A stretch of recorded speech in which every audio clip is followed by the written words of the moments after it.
पेश। जेम्स प्रथम का राजदूत था। स्थल मार्च से पहले कौन आया था? मिल्डेनहॉल। स्थल मार्च से कौन आया था? मिल्डेनहॉल। कब आया था? 1597 ईस्वी में आया था मिल्डेनहॉल। 1608 ईस्वी में कैप्टन हॉकिंस और विलियम फिंच आया था। रेड ड्रैगन जहाज से आया था, सूरत में पहुंचा था, जहांगीर के दरबार में आया था। जहांगीर ने इसको इंग्लिश खा के उपाधि दी थी। सूरत में 1608 ईस्वी में अस्थायी जो है कोठी बनाया था। अंग्रेज ने हॉर्मुज बंदरगाह पुर्तगाली से कब छीना? अंग्रेज ने हॉर्मुज बंदरगाह पुर्तगाली से 1622 ईस्वी में छीना। औरंगजेब ने अंग्रेज चाइल्ड को भगाया था हुगली से 1686 ईस्वी में। औरंगजेब ने अंग्रेज चाइल्ड को भगाया था 1686 में हुगली से। पुर्तगाल फिर मुगल काल में अंग्रेज द्वारा सर्वाधिक व्यापार किस चीज का होता था? सूती वस्त्र का। मुगल काल में अंग्रेज द्वारा सर्वाधिक व्यापार किस चीज का होता था? सूती वस्त्र का। अंग्रेज को सुनहला फरमान कब मिला? अंग्रेज को सुनहला फरमान 1632 ईस्वी में मिला। अंग्रेजों को सुनहला फरमान कब मिला? 1632 ईस्वी में। शाही फरमान कब मिला? 1717 में। दीवानी कब मिला? तो दीवानी वाले मिला बक्सर युद्ध के बाद शाह आलम द्वितीय ने दिया था। किस अंग्रेज गवर्नर को औरंगजेब ने भगाया था? तो सर जॉन चाइल्ड को औरंगजेब ने भगाया था 1686 ईस्वी में हुगली से।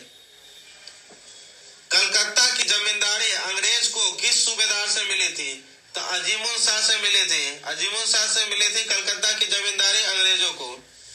सूतानिधि, काली तीता, Govindpur, job Charnock. Thomas Roe को व्यापारिक छूट किसने दिया था? तो टॉमस रो को व्यापारिक छूट दिया था जहांगीर ने। टॉमस रो को कब आया था? 1615 ईस्वी में। टॉमस रो को व्यापारिक छूट दिया था जहांगीर ने। 1632 ईस्वी में गोलकुंडा ने 500 पैगोडा के बदले सुनहला फरमान दिया था। तो सुनहला फरमान किसने दिया था? वो गोलकुंडा के शासक ने दिया था। सुनहला फरमान किसने दिया था? गोलकुंडा के शासक ने दिया था। और ये 500 पैगोडा के बदले दिया था। फ्रांसीसी डे चंद्रगिरी से राजा फ्रांसीसी डे ने कौन सा अंग्रेज जो है वो सेंट जॉर्ज किला बनाया मद्रास में? तो फ्रांसीसी डे ने बनाया। किससे बनाया लेकर के जमीन? चंद्रगिरी के राजा से मद्रास में मद्रास कोर्ट सेंट जॉर्ज बनाया फ्रांसीसी डे अंग्रेज। चार्ल्स ब्रेंगेंजा और चार्ल्स द्वितीय की शादी कब हुई थी? 1661 ईस्वी में। ब्रेगेंजा और चार्ल्स द्वितीय की शादी हुई थी 1661 ईस्वी में। और बम्बई को कंपनी को वापस कितने में दे दिया गया था? 10 पाउंड में दे दिया गया था। बम्बई को किसने बसाया? बम्बई को बसाया गेराल्ड अंगियार ने बम्बई को बसाया। बंगाल में शाह सूजा ने छूट निशान दिया था। बंगाल में अंग्रेजों को छूट निशान किसने दिया था? तो बंगाल में अंग्रेजों को छूट निशान शाह सूजा ने दिया था। चौरनक ने सूतानुती, काली तीता, गोविंदपुर करके किया था और फोर्ट विलियम बनाया था। तो चौरनक ने कलकत्ता में कौन सा किला बनाया था? तो कलकत्ता में अंग्रेज का फोर्ट विलियम। और मद्रास में कौन था? Saint George. फ्रांसीसी डे ने बनाया था सेंट जॉर्ज और जॉब चार्नोक ने बनाया था फोर्ट विलियम। पौंडीचेरी लीदी मार्टिन फ्रांसिस क्या है पता नहीं। फ्रांसीसी मुर्शीद कुली खां ढाका से मुर्शिदाबाद। इजारेदारी प्रथा तकाबेरीन। तो बंगाल में इजारेदारी प्रथा और तकाबी ऋण किसने स्टार्ट किया था? बंगाल में इजारेदारी प्रथा और तकाबी ऋण स्टार्ट किया था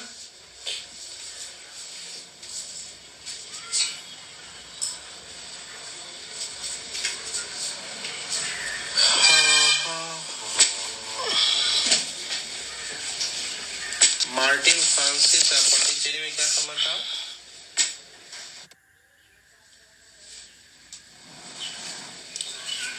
एक बार देख लेते हैं। पौंडीचेरी को किसने बसाया था? पौंडीचेरी को बसाया था मार्टिन फ्रांसीसी या फ्रांसीसी मार्टिन। मार्टिन फ्रांसीसी या फ्रांसीसी मार्टिन ने पौंडीचेरी को बसाया था। बंगाल में इजारेदारी प्रथा तकाबी ऋण किसने दिया था? इजारेदारी प्रथा और तकाबी ऋण मतलब होता है एडवांस में कि किसान को पैसा देना खेती के लिए। ये मुर्शीद कुली खान है। 1740 ईस्वी में गिरिया के युद्ध में अलवर्दी खां का नवाब जो बंगाल का शासक बन गया और बंगाल खां ने सरफराज को मारा था गिरिया के युद्ध में। ब्लैक होल की घटना किसके समय में हुई थी? ब्लैक होल की घटना 1700 सिराजुद्दौला के समय में हुई थी। ब्लैक होल की घटना 1757 में प्लासी का युद्ध, सिराजुद्दौला मोहनलाल और मीर मदान, और इधर अंग्रेज क्लाइव और मीर जाफर। प्लासी का नेतृत्व किसने किया था? क्लाइव ने। और बक्सर के युद्ध का नेतृत्व किसने किया था? हेक्टर मुनरो ने। फिर है डच और डेनिश। डच हॉलैंड या नीदरलैंड के निवासी थे। डच कहाँ के निवासी थे? हॉलैंड या नीदरलैंड के। 1602 ईस्वी में वेरिंदे ऑस्ट्रो इंडेस या United East India Company of Netherland था इनकी कंपनी का नाम। पहला डच फैक्ट्री कहाँ हुआ स्थापित? पहला डच फैक्ट्री 1605 ईस्वी में मसूलीपट्टनम। तो पहला डच फैक्ट्री 1605 ईस्वी में मसूलीपट्टनम। पुलिकट में डच स्वर्ण पैगोडा यानी सोने का सिक्का ढालता था। तो ये क्वेश्चन हर बार पूछा जाता है कि कहाँ पे डच जो है अपना सोना का सिक्का ढालता था। तो डच जो है अपना सोना का सिक्का कहाँ डालता था? पुलिकट में डच डालता था सोना का सिक्का। पोर्टोनोवा किसके लिए जाना जाता है? पोर्टोनोवा जाना जाता है कपड़ा के उत्पादन के लिए। मछलीपट्टनम और सूरत में से क्या चीज का निर्यात करता था? नील का निर्यात करता था। भरूच बंदरगाह से कपड़ा का निर्यात करता था डच। वेदरा का युद्ध सबसे इम्पोर्टेंट। वेदरा का युद्ध 1759 ईस्वी में। वेदरा का युद्ध कब हुआ था? वेदरा का युद्ध हुआ 1759 ईस्वी में। किसके बीच हुआ था?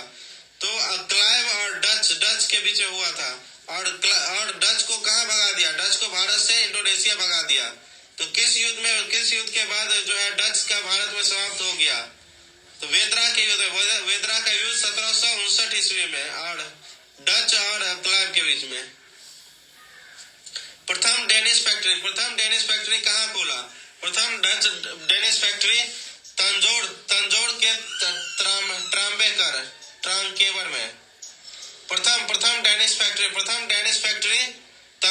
ट्रांकेवर में। प्रथम डेनिश फैक्ट्री तंजौर के ट्रांकेवर में। दूसरी फैक्ट्री श्री रामपुर बंगाल में। तो डेनिश के बारे में बस यही क्वेश्चन पूछता है कि प्रथम इसका फैक्ट्री कहाँ खुला था डेनिश का? तो प्रथम खुला था तंजौर के ट्रांकेवर में और दूसरा श्री रामपुर बंगाल में।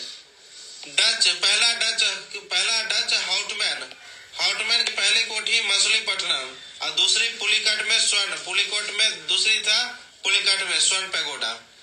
तो डच का दो कोठी कहाँ था? तो पहला डच था हाउटमैन। पहला डच कौन था? हाउटमैन था पहला डच।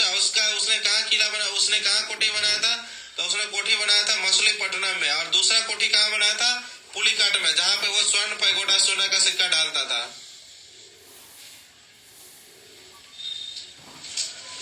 फिर है मीर कासिम ने अपनी राजधानी मुर्शिदाबाद से मुंगेर किया था। ढाका से पहले मुर्शिदाबाद से मुंगेर बंगाल की राजधानी हुई थी। 1764 ईस्वी में मीर कासिम बंगाली और अवध के निवास सुजाउद्दौला और मुगल शासक शाह आलम द्वितीय जो था अंग्रेज के हेक्टर मुनरो क्लाइव से लड़ा था। ठीक है। उसके बाद है फ्रांसीसी। लुई 14वां के आदेश से कोलबर्ट मंत्री ने 1664 ईस्वी में फ्रेंच ईस्ट इंडिया कंपनी का गठन किया था। तो फ्रेंच ईस्ट इंडिया कंपनी का गठन कब किया हुआ था? तो 1664 ईस्वी में हुआ था। किसने किया था? तो लुई 14वां के समय में लुई 14वां के आदेश से कोलबर्ट मंत्री था, उसने किया था। लुई 14वां के आदेश से कोलबर्ट मंत्री ने 1664 ईस्वी में फ्रेंच ईस्ट इंडिया कंपनी का गठन किया था। पहला फ्रांस का फैक्ट्री कहाँ हुआ? पहला फ्रांस का फैक्ट्री 1668 ईस्वी में सूरत में और दूसरा मछलीपट्टनम में। तो पहला पहला फ्रांसीसी फैक्ट्री 1668 ईस्वी में सूरत में, और दूसरा जो है मछलीपट्टनम में।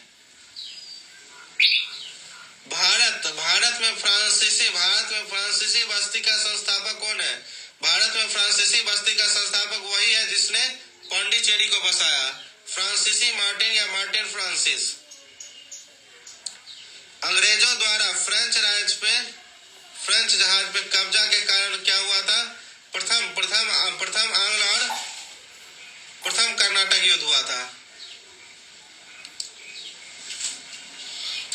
इसी को सेंट थॉमे या अडियार युद्ध भी कहा जाता है। तो सेंट थॉमे या अडियार युद्ध किसको कहा जाता है? प्रथम कर्नाटक युद्ध।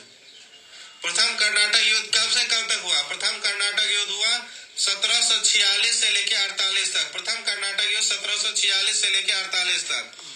इसका मुद्दा क्या था? इसका तात्कालिक कारण था अंग्रेजों द्वारा फ्रेंच के जहाज को डुबाना तात्कालिक कारण था, लेकिन वैसे कारण था ऑस्ट्रिया के उत्तराधिकारी के प्रश्न पे।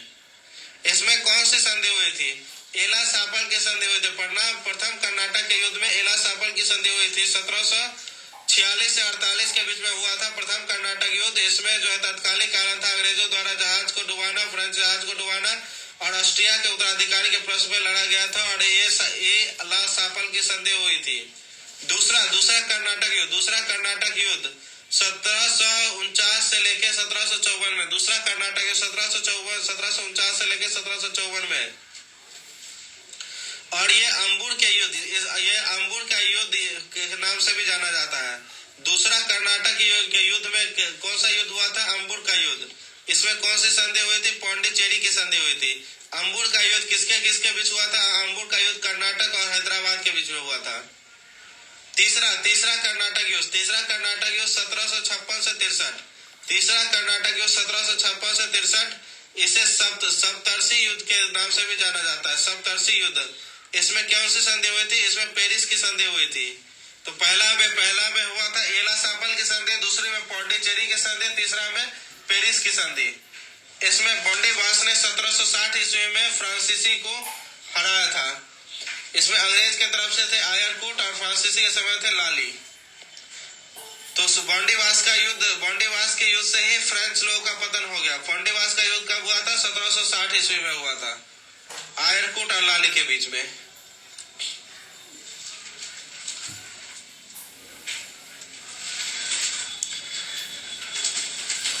उसके बाद है फ्रांसीसी मैसूर वाला है, नहीं सेकेंड वाला है। दूसरा कर्नाटक युद्ध है। दूसरा कर्नाटक युद्ध में हैदराबाद। दूसरा कर्नाटक युद्ध में कौन कौन लड़ रहा था? तो हैदराबाद लड़ रहा था। हैदराबाद का मुजफ्फर जंग और नासिर जंग। हैदराबाद में के हिसाब से मुजफ्फर जंग जो था उसको समर्थन कर रहा था फ्रांस, और नासिर जंग को अंग्रेज। कर्नाटक में अनवरुद्दीन को अंग्रेज, ए फॉर अंग्रेज, और चंदा साहब को डुप्ले फ्रांस। तो अंबुर का युद्ध कब हुआ था? 1749 ईस्वी में। डुप्ले और अंबुर के युद्ध में कौन कौन लड़ा था? तो अंबुर के युद्ध में लड़ा था फ्रांसीसी डुप्ले लड़ा था, चंदा साहब लड़ा था, और हैदराबाद से लड़ा था मुजफ्फर जंग। और इधर से कौन लड़ा था? अनुवरुद्दीन लड़ा था। अनुवरुद्दीन को डुप्ले ने पांडिचेरी के निकट 80 गांव पर अधिकार कर लिया था। किसमें? अंबुर के युद्ध में। पहला में अडियार के युद्ध में डुप्ले ने नवाब के विशाल सेना को हराया था। किस युद्ध में पहली बार जो है फ्रांस मतलब यूरोपीय शक्ति को भारतीयों की दुर्बलता का पता चला? तो वो है अडियार का युद्ध। अडियार के युद्ध में डुप्ले ने नवाब के विशाल सेना को हराया था। अनुवरुद्दीन के विशाल सेना को हराया था अडियार के युद्ध में डुप्ले ने। मॉरिशस पे फ्रांसीसी। उसके बाद मॉरिशस पे किसका अधिकार था? तो मॉरिशस पे फ्रांसीसी का अधिकार था।